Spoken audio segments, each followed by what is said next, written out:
Steele, I already see you have a Reds cap. How soon did you know, or when would you were you going to know that the Reds were on you, and what does it mean to be drafted at number 9? First off, it means a lot. Just taking y'all, having a chance on a 17-year-old, and just it's an honor. And I really just going up to the workout in Cincinnati and just moving around, talking to everybody. I think that's like when I first knew they were like pretty much on me. Yeah. When did you get the hat? Just now, there was a box of all the hats, so I got this one. Well, Steele, congratulations, first of all. Secondly, could you talk about or walk us through the decision to reclassify and what all that entailed and why you decided that was the best course of action? And, well, the results prove it was, I'm guessing. Yes. Okay. So yeah. So I'll go off like how it first like brought up to us. It was originally a Tennessee's idea, and I went up there for like a camp or like a, just like to get up there and be on campus. And we started talking to him, me and my family, and they just like popped the question to us about the reclassification. And really, first off, we really didn't like look into it, think about it, just like why would we go up a year? Like it's pretty much stupid. And then it kept getting brought up by more and more people that we like trust in our like baseball circle. And we did like a pros and cons list to it, and just like really what are the benefits and what are the negatives to do it and not do it. And me and my parents gathered a ton of information, and we really couldn't find any negatives to do it to not do it. So I said, let's do it. Let's put all the cards on one deck and let's go. Let's roll. Hey, Steele, Hey, Steele, can you turn us horizontally for us for our TV folks? Perfect. Thank you. Sorry about that. Good. hey, Charlie, congratulations. Congratulations. How would you describe how fast are you? Sir, what's that? How would you describe how fast are you? I think I'm the fastest in the draft. I think yeah, the fastest. Is there I don't know what if you've run timed before or anything like that that would stand out that maybe would show that? The fastest 60 I've ever ran was I think it was a 6'1", 6'1", I think. Do you think you could take Ellie? I think so, yeah. I think I could. Steele, could you just describe what your contact with Reds personnel was like throughout the process, and just what your first impressions were of the organization and what you think about playing for the organization? Mm-hmm. Yeah, my first impressions were it was great. Just like all the talks, JR was the guy like I had most contact with and loved him. He like kept everything real, genuine, and yeah, really just appreciate him for like keeping everything 100. And yeah, it was. I thought it would be. Looking back, I thought when I was there, I thought like, this would be a pretty cool place to play, and I just thought it would be pretty cool to be picked by him. And now it's a dream. Thank you and congrats, bud. What did the strength gains you made over the last year do for your swing? Yeah, it definitely freed up my body and really just like made me work a little bit less, so and say, and like just let my body like just do whatever it wants to, but also be under control. And it just really freed up my tools and really just made my swing feel easier but had more pop to it. And definitely the contact definitely grew too during that. Yeah. Where do you think you made your biggest gains to get yourself into position to be taken top 10? Where would like what did you like that you did, and maybe where do you want to still keep growing? I think the biggest jump was me putting on a little bit of weight and just like putting my tools on display. And yeah, the weight just pretty much carried that, and just the constant working out, having the obsession with working out and eating. I have to give props to my mom. She just like pretty much stayed on me and made me pretty much eat every time I would come downstairs in the kitchen. So I think that's where I made the biggest jumps, was like just gaining weight and putting my tools on display a little bit easier too. Steele, you just mentioned your mom, and obviously it's a big day for you and your family. Just how much emotion was sort of going on with you and your parents there at the watch part, and then ultimately for the community of Trustville?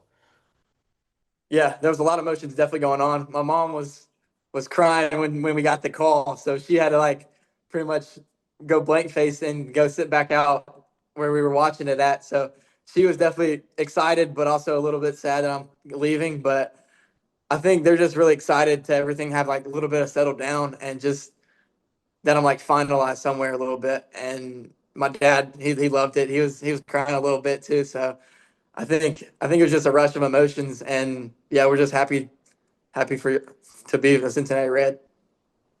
What about your emotions when you heard your name called?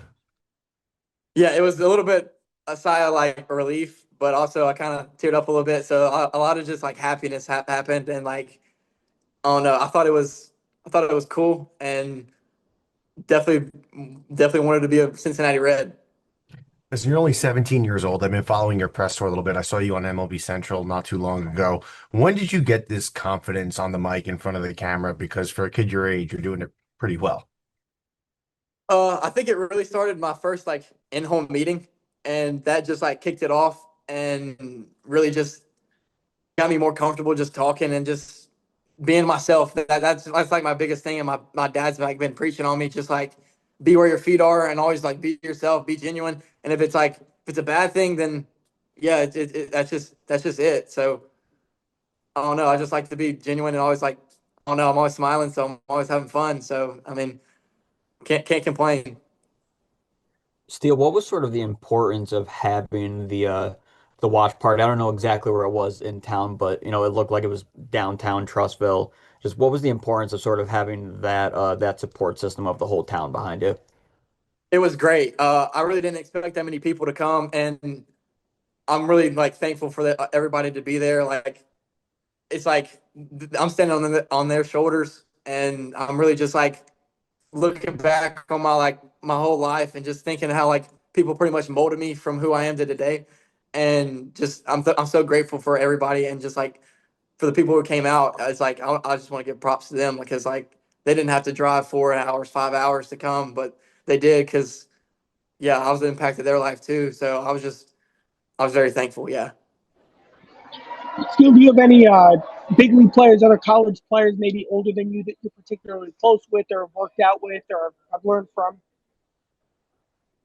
Yeah, the main one probably would be Daniel Pierce. He got picked, I think, 14th, and yeah, we pretty much did like the little workout circuit together, and just like really got close and talked to each other, and he ended up pretty well too. So I mean, it's good to see him and seeing how he's going to strive in the future. I think you've already been asked this, but now that you're turned sideways, I'll ask it again. Just what excites you about coming to Cincinnati?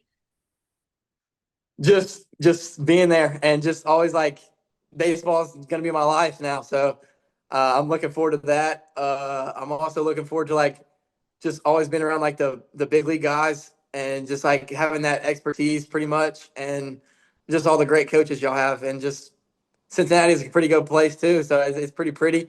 So I like that too. Is there a big leaguer that as a kid you particularly looked up to and modeled your game after? A little bit, yeah. Probably the main one would probably be Dansby Swanson. I always liked the way he fielded, and his bat was there at the Braves. But yeah, I really like the way he like carried himself too.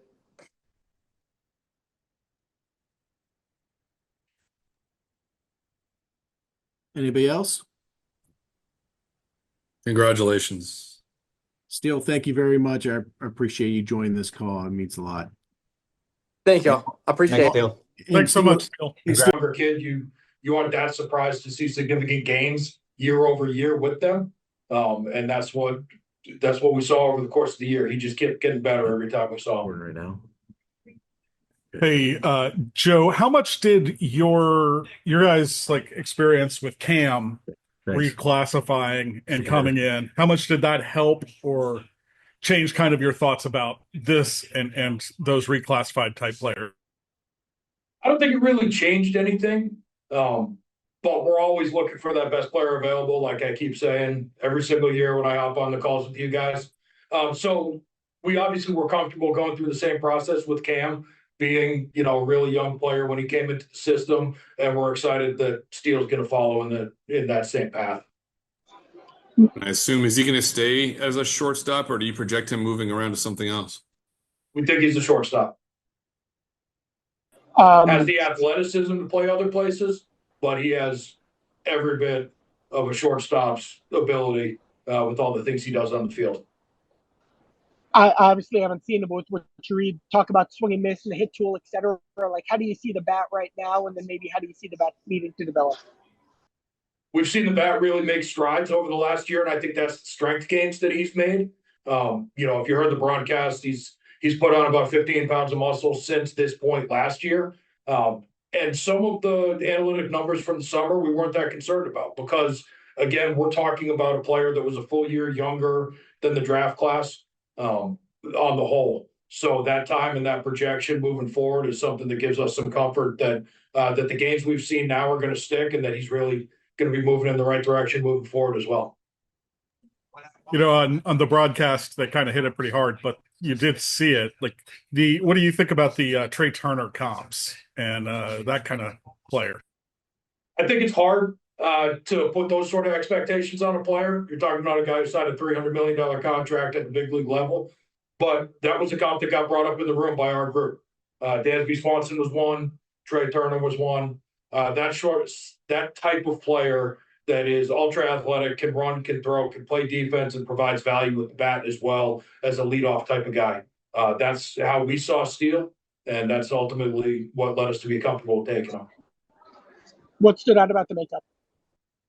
He's a good kid. He likes to compete. Kind of mild-mannered off the field, but once you get him in between the lines, he's fiery. He likes to go. He's a guy that we think is going to fit in really well with the group that we have, and the things that we've been prioritizing from a makeup standpoint is that, in between the white lines, he wants to show you how good he is. Who was the lead scout on this show? J.R. Reynolds covers that portion of Alabama for us.